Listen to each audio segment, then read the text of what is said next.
Kulo muna tayo ng tubig mga lods para pagdating ni Mrs. galing trabaho, magkakape na lang siya pag gusto niya magkape. So ayan, bagong kulo.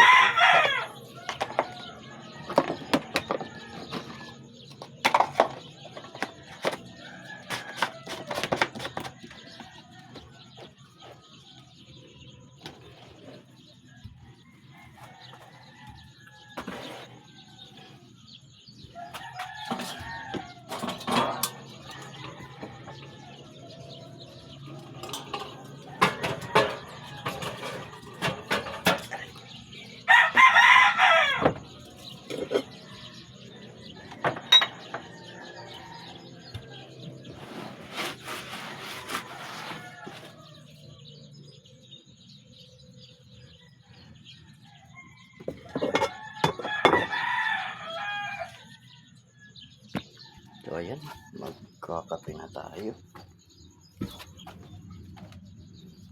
Yung kape ko mga lods,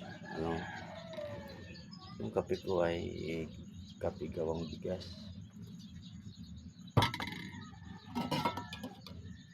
Mabango siya. Mabango siya ang kape.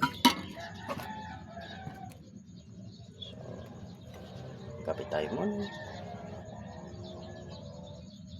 So hanggang dito lang muna mga lods. Kakape lang muna tayo.